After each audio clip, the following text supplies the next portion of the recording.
咁我日常嘅工作咧，其實處理大量嘅肉類嘅，冰鮮肉類又有，急凍肉類又有。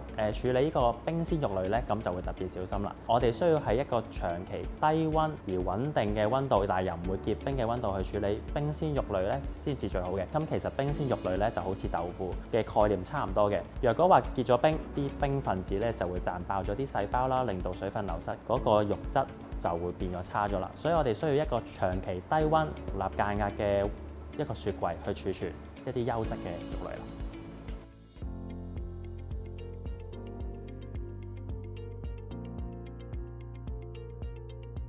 想煮好嘢咧，要有好嘅材料啦。咁識得揀好嘅材料之餘咧，都要識得 keep 住佢嘅質素至得嘅。咁所以煮之前點樣保持佢嘅質素咧，係好重要嘅。咁以我為例咧，平時都係煮西餐為主啦，咁都係煎下扒、煎下魚咁樣。有時會用上一啲高級嘅食材啦，咁就要特別小心咁處理。高級嘅食材咧，通常都係新鮮或者冰鮮啦，因為佢嘅味道同口感都比較好。而我要保持呢個口感同味道咧，我嘅雪櫃就一定要維持到低溫，唔可以俾佢去到零下，令到我嘅食材結冰，需要解凍。因為解凍嘅時候咧，肉嘅水分咧就會流失㗎啦。雪櫃最好要一個專門放魚同肉嘅空間，入邊嘅溫度咧要夠接近0度，咁我就可以確保我有靚嘅食材去煮一餐好嘅餸啦。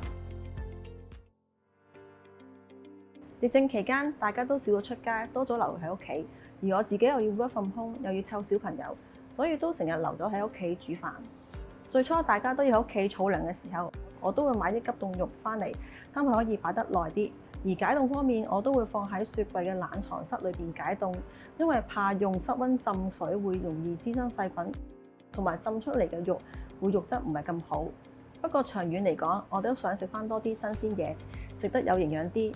尤其是考慮到小朋友嘅健康，真係覺得好需要一部保鮮能力高嘅雪櫃，等我可以買多啲大量嘅新鮮食材翻屋企，可以 keep 耐啲新鮮啲。唔知大家聽完佢哋嘅分享之後，覺得屋企部雪櫃有冇足夠嘅能力咧去幫你哋嘅食材保鮮呢？一部擁有高保鮮能力嘅雪櫃，其實係非常之重要嘅。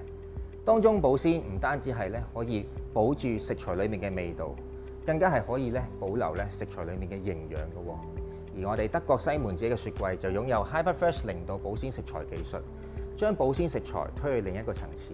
HyperFresh 0度肉類保鮮格集多功能於一身，喺保鮮方面就特別適合存放新鮮嘅食材，例如肉類同埋魚類。0度低溫保鮮之餘，亦唔會結冰㗎，同時能夠有效減慢細菌滋生嘅速度，令食材長時間都保持住一個安全嘅食用階段。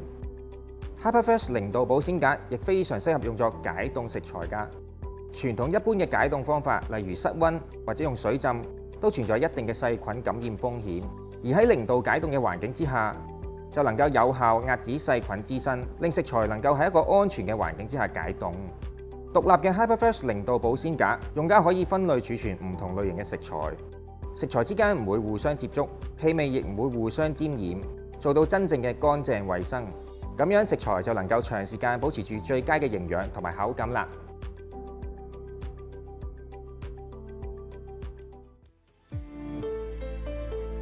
Siemens, the future moving in.